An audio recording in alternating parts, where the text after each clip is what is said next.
23. Very good. Ngayon ay bigat 23 ng Pebrero taong 2026. Tayo po muna tayo.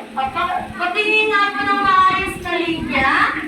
Patingin po ng maayos na linya, Robert. Ito po tayo sa pink. Ay, hindi po pwede. Ay, syempre. Okay. Ngayon naman po ay kakantahin natin ang Pito's Song. Ano nga po ito kakantahin natin ngayon? Pito. Very good. Kailangan po, gusto ko po maririnig kung malakas yung boses. Di ba po, Axel? Alex?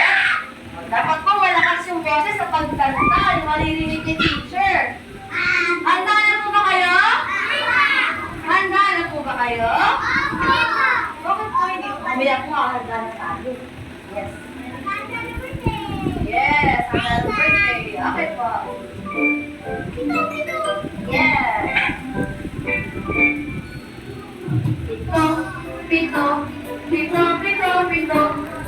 Aaros lang noon ko sa linggo. Lunes, Martes, Miyerkules, Huwebes, Biyernes, at ang Sabado. Aaros lang sa linggo. Hinaan, awitin natin to. Aaros lang noon ko sa linggo. Lunes, Martes, Miyerkules, Huwebes, Biyernes, at ang Sabado. Mga araw sa isang linggo. Itong araw sa isang linggo. Ay, hindi ka ba narinig ang kanta? Ay, ng pito. Isa, dalawa, tatlo, apat, lima, anim, pito. Okay, very good. Okay. Ang panahon po natin ngayon ay malamig. Malamig ang ating nararamdaman. Ano po kayo ibig sabihin mo? Ibig sabihin, ang panahon po natin ngayon ay maulap. Again, ano po ang ating panahon ngayon?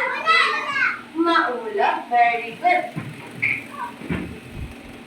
Robert, okay po naman. Si Robert po ang maglalagay sa ating chart ng ating panahon. Dito po tayo. Ano naman po ang inyong nararamdaman? Kayo po ba ay masaya? Ay, masaya kayo ngayong araw. Very good naman po. Dito po tayo, Robert. Ang ilalagay po natin sa ating panahon ay maulap daw, sabi nila.